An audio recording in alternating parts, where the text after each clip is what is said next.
Today, we are going to discuss determining capacity. We are part of the Geriatric Workforce Enhancement Program grant through Dakota Geriatrics. This is a 5-year grant to improve the skills of the geriatric workforce in the region, including North and South Dakota. At the end of this activity, you should be able to define capacity and have an idea of how this differs from competence. You should also be able to list what patients need to demonstrate to be deemed capable of making decisions. And lastly, you should be able to differentiate the difference between capacity and competence. We admitted a gentleman overnight who came in through the ED with a history of COPD and 60-pack per year history of smoking who quit 2 years ago. He has been experiencing some increased shortness of breath and coughing up some phlegm. Now he has had hemoptysis for the last 4 days. He thought he had pneumonia and required supplemental oxygen. His CT scan done in the ED showed some RML opacification and a periolar 5 by 4 centimeter mass. This looks amenable to biopsy through bronchoscopy. Radiology recommends bronchoscopy and biopsy over CT-directed biopsy by interventional radiology.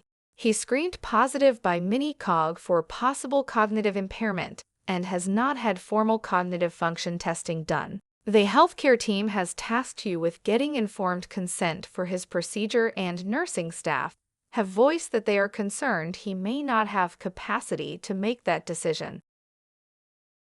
As populations age, clinicians increasingly care for elderly patients who must make important decisions about their health, finances, and living arrangements. A common and often misunderstood issue is decision-making capacity. Capacity is not about whether we agree with a patient's choice, nor is it synonymous with age, diagnosis, or cognitive decline. Instead, capacity refers to a patient's ability to make a specific decision at a specific time. Today, I will outline what an elderly patient must be able to do to demonstrate capacity using established clinical and legal frameworks. Understanding this is essential for respecting patient autonomy while ensuring appropriate protection for vulnerable individuals. Let's explore what it takes to determine capacity. The first principle is that capacity is not global. An elderly patient may have capacity to decide what to eat for lunch, but lack capacity to consent to complex surgery. Likewise, capacity can fluctuate over time, particularly in conditions such as delirium, dementia, depression, or during acute illness. This principle is reflected in both medical ethics and law, including the Mental Capacity Act, MCA, 2005 in England and Wales, and in the U.S. jurisprudence and clinical practice standards. There are 4 key things patients need to demonstrate to be deemed to have capacity. They need to have the ability to understand the relevant information, the ability to retain the information long enough to make a decision, the ability to use or weigh the information as part of their decision-making process, and the ability to communicate their choice. We will break each of these down individually to help make it clearer. First, the patient must be able to understand the information relevant to the decision. This does not mean understanding every technical detail. Rather, the patient should grasp the nature of the decision, the purpose of the proposed intervention or choice, the basic risks and benefits, and the reasonable alternatives, including doing nothing. For example, an elderly patient consenting to surgery should understand that the operation is intended to treat a specific condition, that it carries risks, and that alternatives exist. Importantly, information must be presented in a way the patient can understand, using plain language, visual aids, interpreters, or repetition if necessary. A failure to understand despite appropriate support may indicate a lack of capacity. Second, the patient must be able to retain the relevant information long enough to make a decision. Retention does not require long-term memory. Many elderly patients with mild dementia can demonstrate capacity even if they forget details later. What matters is whether they can hold the information long enough to weigh it and reach a choice. For instance, a patient who understands the information when explained, but immediately forgets it before making a decision, may lack capacity. Conversely, a patient who can retain the information long enough to decide, even if they later forget, may still have capacity. This principle is explicitly recognized and supported in clinical ethics literature. Third, and often most crucially, the patient must be able to use or weigh the information to arrive at a decision. This involves comparing risks and benefits, considering alternatives, and appreciating how the decision affects their own situation. An elderly patient does not need to make what clinicians consider a wise or safe choice. An unwise decision does not equal incapacity. However, if a patient cannot engage in any meaningful reasoning, such as being unable to consider consequences or showing grossly distorted thinking due to delusions, capacity may be lacking. For example, a patient refusing life-saving treatment because they believe, without evidence, that doctors are trying to poison them may lack capacity due to impaired weighing of information. Finally, the patient must be able to communicate their decision.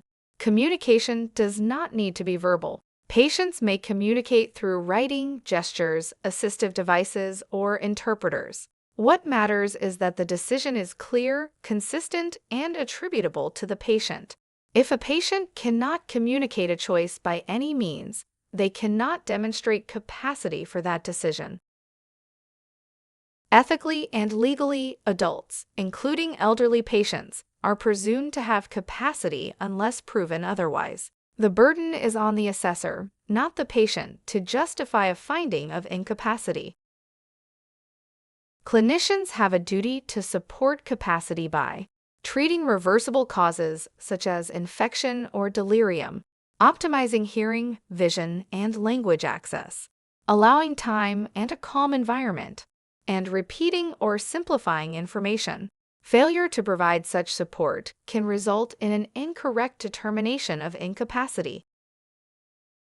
Capacity versus competence. It is important to distinguish capacity from competence. Capacity is a clinical determination made by healthcare professionals. Competence is a legal determination made by courts. Clinicians assess capacity. Judges rule on competence.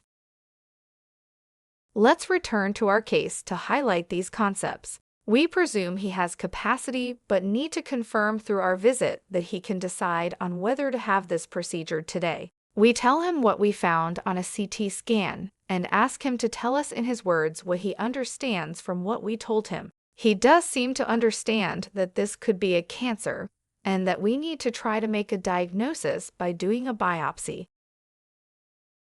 You explain that without a biopsy, we will not know what to do next.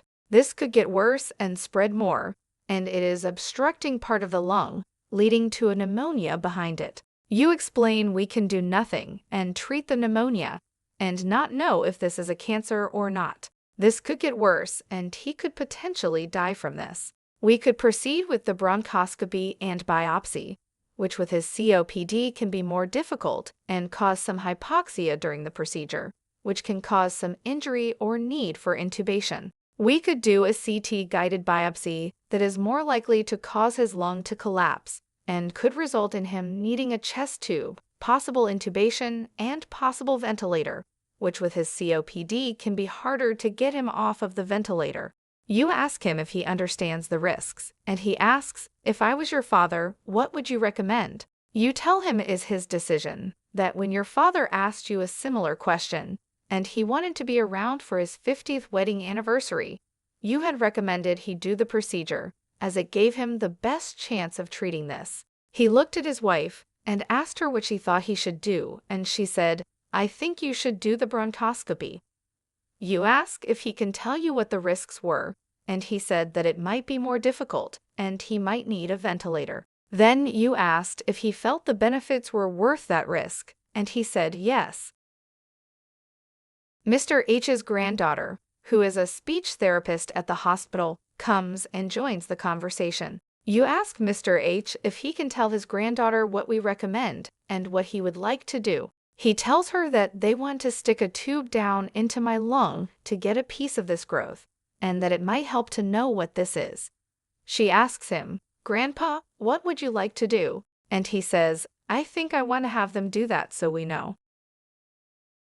In this case, did we meet the 4 criteria? Does the patient have capacity? He was able to, by our conversation and questions, understand the options. He was able to hold on to the information long enough to make a decision. He showed he could weigh the information and understands the risks, and he was able to communicate his decision. Therefore, he appears to have capacity to make this decision. In summary, an elderly patient demonstrates decision-making capacity when they can understand relevant information, retain that information long enough to decide, use or weigh the information to reach a decision, and communicate their choice. Capacity is decision-specific, time-specific, and independent of age or diagnosis. By applying these principles carefully and compassionately, clinicians can protect vulnerable elderly patients while honoring their autonomy and dignity.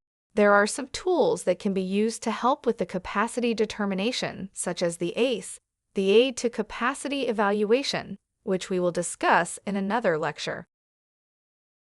Here are the references for today's presentation. Thank you for listening.